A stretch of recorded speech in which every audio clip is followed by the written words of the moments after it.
So I want to talk about our formula for analyzing rental properties. I don't claim to be an expert at this, but I'll give you how we do business, how we look at them, and how we determine the numbers. And for you, if you really want to get serious about buying rentals, then I would recommend getting additional training. This is definitely just the foundational basics. This is the tools that we use to have a decent understanding of what type of rental properties are either best for us to wholesale and sell off to other buyers. And if we're going to keep a rental, we actually use all these same tactics. It's really important, right? We have to have a base understanding and a philosophy on what rental properties we pick. So the first thing is an acronym that a student of ours, John, actually helped us create, and it's called ACE. And ACE stands for Appreciation, Cash Flow, and Equity. The three things that are very vital for every great rental to have is appreciation, meaning it's in a neighborhood that's growing in value. If you buy rentals in really bad neighborhoods, they don't tend to grow in value. We made the mistake we made when we bought about 30 rentals and we had a decent portfolio was we bought it in an area called Brooklyn, where I grew up, in Curtis Bay. And that area, we bought a bunch of stuff for like 10K and put like 25K in, and we were renting them for about $900 to $1,000 a month, and we were getting really good cash flow. Right, so you can see cash flow is here. So we got really good cash flow, but we got zero appreciation. We owned them for 6 years, and they weren't worth a penny more than the day we bought them. And also, they were only sold for exactly what we had in them. So you thought, well, we bought them for 10, we put 25 in, we're 35K in. When we sold every property, we got exactly what we put into them, 35K. So it was like we owned them for 7 years, we didn't get any appreciation, and we had no equity. But what we did get every month was cash flow. In cash flow, you'll see a lot of people that buy just on one thing, cash flow. Now, I'm not telling you to ever get rid of cash flow. It is probably of these three things the number one thing you want to focus on. But the best deals have all three. It's the trifecta. If you want a great deal, you want it to have appreciation, because as you're building a portfolio and you got 10 or 15 or 20 properties and you consistently have this appreciation going, then it's something how you get rich, because people will pay your properties off for you. But really where the money starts to be made is when over, say, 15 or 20 years, they pay your property off for you, but it's also maybe doubled in value because the neighborhood went up. And now the properties that maybe you had 20 or 30% equity on, all of a sudden you have 100+% equity on them, and you've paid them off, and now you really just like, you're worth a lot of money. It's the way to compound all the money you're making. You make a great return on everything else, you get depreciation, you have all these things, but it's very important that you have ACE when you're buying your rental properties. So know that if a property has ACE and you're able to accomplish all three, it's going to be a great property for you to keep. It's also a great property to wholesale. So this is one of the things we consider. Now, many properties I've sold where they just have cash flow. If I had to pick one, it tends to be cash flow. Sometimes you'll see stuff where it's in a great neighborhood and people will buy it without any cash flow because it has equity and they know it's appreciating at a very rapid rate. So sometimes you see that. I personally don't love those, but I do see that people buy them. If you were safely wholesaling it, you didn't have to worry about a deposit. You could consider buying something that has lower cash flow if you thought you could sell it to someone else. I wouldn't personally recommend you keep that for your portfolio, though. Once you follow all the rules that we're teaching you in this training, you really will have the ability to go out and source deals that have all three. So focus on ACE. It's one of the key things we make sure every one of our properties have. Second is cash flow formula, and let's talk about that. When we're starting to try to figure out how much cash flow a property has, we always want to start with the market rent. And let's use some math as we're going through this. Let's pretend that the market rent is $1,000. And then the key to this formula is it's market rent minus expenses. So let's make sure like the expenses would be, any kind of mortgages, anything you have to pay, water bills, all those. And let's just pretend the mortgages and the waters and whatever other expenses is about $350 a month.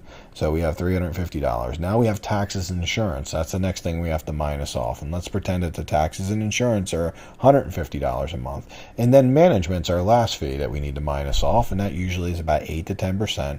Let's use 10% just for, to keep it really simple. That would take us from $500. Now the management would be another 10% of $1,000. So that's another $100, which puts us at $600 as our total expenditures. And you minus that from the $1,000 market rent, and that equals your net cash flow. Net cash flow on this property, this example we're giving you, would be $400 a month. Now, $400 a month is pretty good on a property that size and an investment that size, depending on how much you're investing. And you might want to have $1,500 or $2,000 a month in cash flow. What you don't want is you don't want to look at just some parts of this formula and then be like, I have no cash flow, and be okay with it. We've seen people buy stuff because they're getting $1,500 a month rent, and the mortgage and the taxes and insurance are $1,400 a month. They're not considering management, they're not considering vacancy, and all these other things you should be calculating in. And with that, they really are at a net loss. So we want to make sure we're not at a net loss. So it's very important that you have cash flow, really strong cash flow, as an absolute minimum. And if you can throw the appreciation and equity in, then you're in really good shape. So we also want to talk about, let's continue this, and we'll talk about just a very simple rule that we put together when we're looking at properties. Now, we always like to have formulas that we can run in our head. Right, you don't have to be a genius to run this one in your head. So the 50 times rent rule is something that we've used for many years, and I'm going to give this to you as an example, and I'd love for you to just think how it might apply to your market. The 50 rent rule, let me just tell you a little bit about how it works.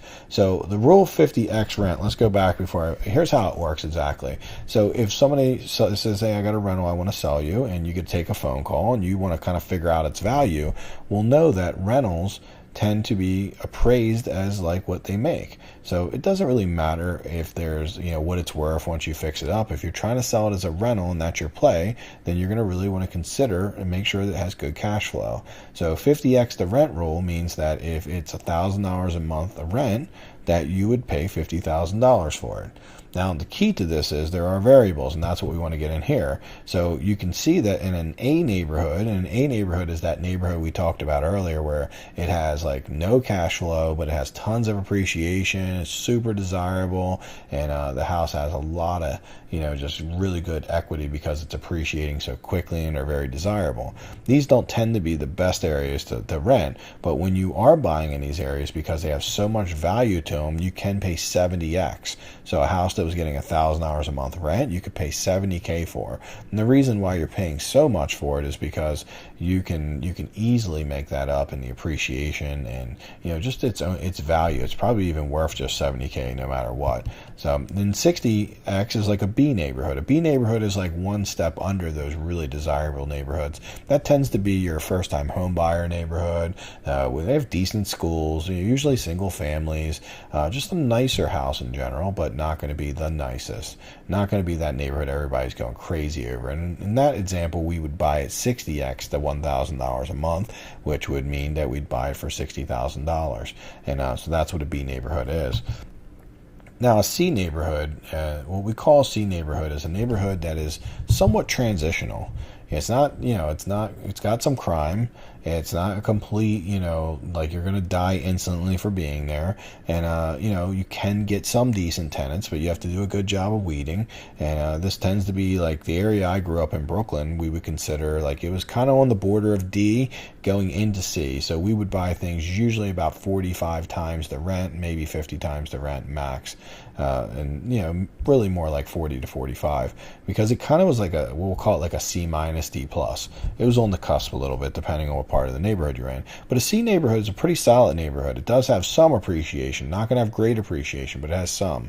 And you can sell these homes, like meaning that people will buy them and live in them.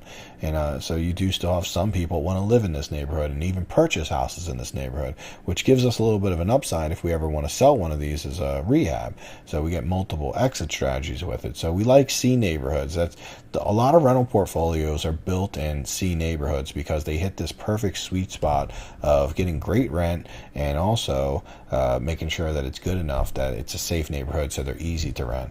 And the last one that you want to be a little bit careful of, and that's the D neighborhood. D neighborhoods you'll commonly see, these are super cheap. So if anyone's not from Baltimore and you've ever seen Baltimore properties that you can buy for like $10,000 or $15,000, they tend to be in this like D minus neighborhood. They're not even D, they're like D minus. And the thing about these neighborhoods is you can get pretty decent rents from like Section 8 and some of the programs, but they're very difficult to keep them rented. You get a lot of turnover, you get a lot of vacancy rate, a lot of vandalism and damage, and by the time it's all said and done, these don't tend to be great money makers. These are really hard to manage, and they require like a high level of understanding of being a landlord. This is kind of where a slumlord would build their portfolio, not do any work and try to find some way to get rich off of people, being super broke and poor, and really take advantage of them. So we don't like to be in these neighborhoods for that reason. There's people who love being in these neighborhoods, but as a newer investor, you want to at least be in the C neighborhood. You have enough crazy people running around the C neighborhood, so if you need a little excitement, you can get it in the C neighborhood. There'll be random drug addicts popping around, some crime, but not to the point where your life's in danger every second you're standing there like it might be in some of the D neighborhoods. So in general, and I grew up in the projects, but it wasn't even as bad as some of these D neighborhoods. The D neighborhoods for Baltimore is like where The Wire was filmed, and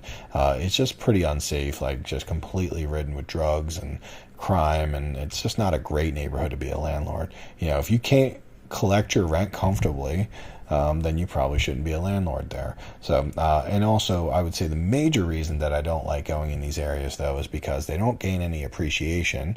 They literally never go up in value, and they don't have any so you can't really have equity. If you buy them for $10K and rent them for $600, you literally will sell them for $10K 15 years later. So they are just only a cash flow play, and they're very tricky. So not exactly the easiest place to be a landlord. If you want to cut your teeth and have some fun for a few bucks, a lot of people just love buying houses they can buy that cheap, but I've not heard of too many great stories of people getting rich in these neighborhoods. Now, for the purposes of analyzing, though, know that there are people that like to buy these, so your only job is to go on the MLS or go on Zillow or Redfin and just see, are things in this neighborhood selling, and what are they selling for? So we had one we did in a D neighborhood recently where we bought it for $18K and sold it for $25, and I made $7,000 assignment fee. So it's very reasonable deal. It was in great shape, would rent for about $1,000 a month, maybe $1,100 a month, and it was next to an up and coming neighborhood, so maybe there's some dreams that it might pour over into that neighborhood in the future. So we still can buy in that neighborhood, we just don't want to take ownership. It's a better neighborhood to wholesale to maybe a more savvy investor who knows what to do with these types of rentals.